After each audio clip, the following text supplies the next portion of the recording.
Once upon a time, long, long ago, I graduated from college. In May of 1974, and announced to my parents and all who would care to listen that I was getting married to my high school sweetheart in June. In July, we'd be leaving for London, where I'd pursue my dreams of rock and roll stardom, where I'd gotten a recording contract with an EMI subsidiary. Big deal. So happy. My mom was so sad. First of all, I'd married a person that she knew was wrong for me. Everyone tried to tell me it was the wrong person to marry. I found that out soon enough. And second of all, that I was going off to make music in London with her brother, my uncle, her brother who had become this dissolute rock and roll musician, living the worst kind of lifestyle she could imagine in her wonderful, open-hearted, Christian, quiet way. And the thought that her son Rudi would go off and do the same thing was too much. But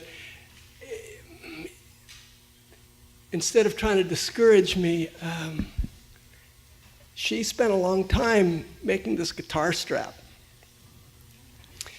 She loved to needlepoint, and she's got these little figures of a little boy playing with a frog and a kite, and a boy playing with a baseball and a teddy bear. Cute. Not exactly a rock and roll guitar strap, though. So I said, thanks, Mom. And promptly, stuffed it away. I didn't want to think about it. Although when I was actually in London and my wife had left me and my recording contract wasn't going so well, a few months later, and I was cold in the winter, I did take it out a couple of times and look at it and think fondly, but mostly I put it away because that's not a rock and roll guitar strap. Who needs that? It wasn't until a number of years later that I hit a rough spot in my life that I took it out and used it for a while. But then things were going good, and I was back to resuming my dreams of stardom, and I put up that guitar strap, and I didn't want that. And it wasn't until very recently, long after my mom had died, that I came to understand what an incredible blessing this guitar strap was, and what a gift it was, and how much love was imbued in it, how it was important to me. Now it's one of my most precious possessions. I almost never play it. Once or twice a year at a special gig, I'll pull it out. Once upon a time, I was given the gift of a deep Christian faith. I was raised in a household where being a Christian was very important. And Christmas was very important. And the Christ story was very important. But as I grew older, I figured that I didn't need that. I was on my way to rock and roll stardom. Who needed Christ and all of the mess of a story that didn't make sense? Virgin birth, what? And a Christian faith in a patriarchal dominated society that was ruined by Christianity and my understanding, I didn't need that. And for a long time, the Christ story, the Christian faith, was something that was put in the background because it just wasn't meaningful to my life, I had very big dreams of spiritual enlightenment, finding my way to the Buddha through the pagan path of rebirth through my yoga and Tai Chi and my me. And it wasn't until much later, more recently, that I cared to admit that I came to understand the power of the Christ story. That the story of the Christ is interwoven into who I am, because that's where I was raised. That's where our culture is based on. Whether you like the Christian Judeo story or not, it is the foundational story of the American culture, or it has been. Right now, that story is being rewritten by many people in many different ways. I'm not here to pass judgment on it one way or the other. I am here to recognize how important the Christmas story is to me now, in the days after having survived our car wreck in October and having been brought low in my body to a place of weakness, having faced into the abyss of financial ruin, the possibility of the understanding that the Christmas story is very powerful precisely because it speaks of a child being born in very humble circumstances, in very dark times. A child who was born into a prophecy, into a possibility of bringing light into the world, making the divine manifest. Oh, that's a whole theologically complex story I won't enter into now, but I now know from a renewed place of personal faith why this story is so old and so deep. How it is that 5,000 years ago, the Egyptians were worshiping Osiris, the god of the sun, who is said to have fathered an earthly son, Horus, through a virgin.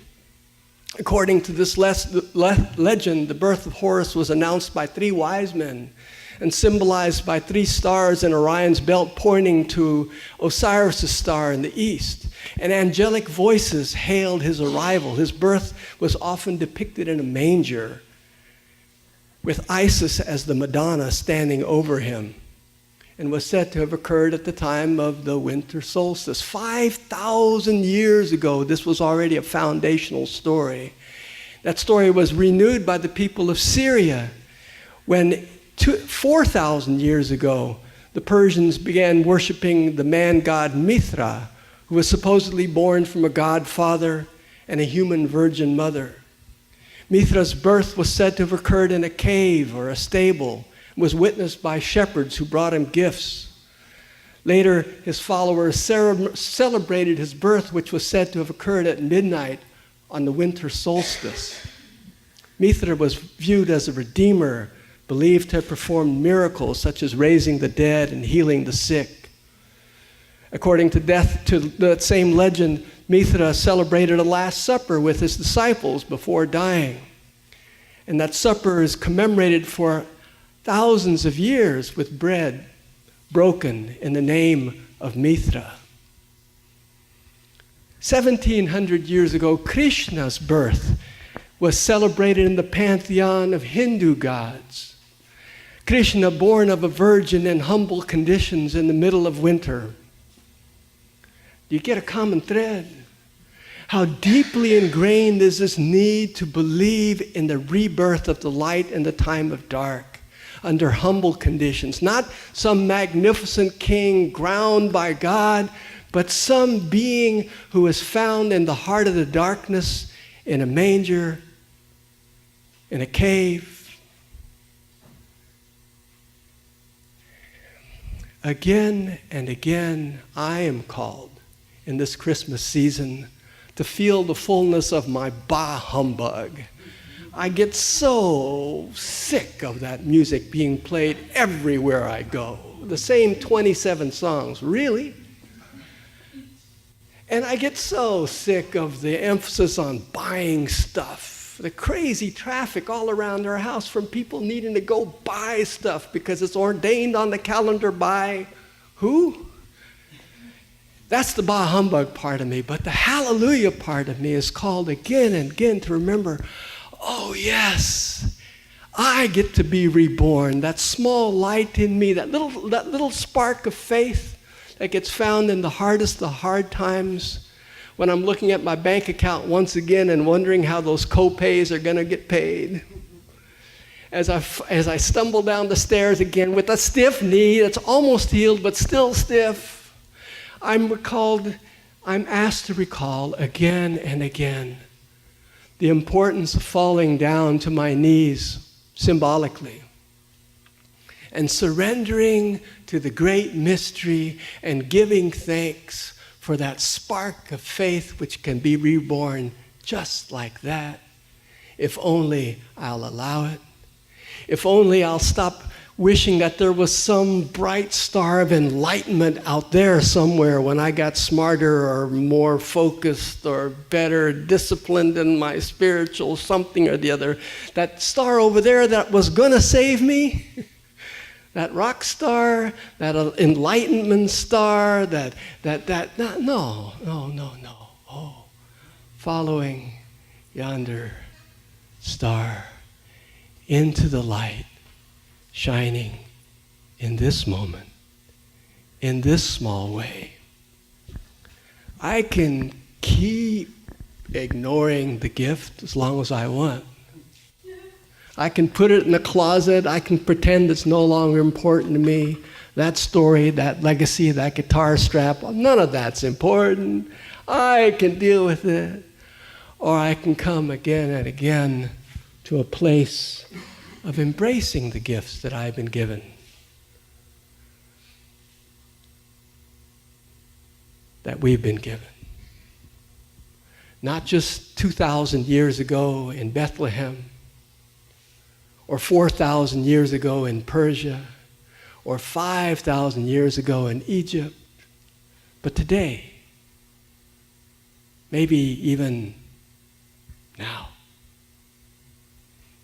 At least that's my story, and I'm sticking to it. Merry Christmas.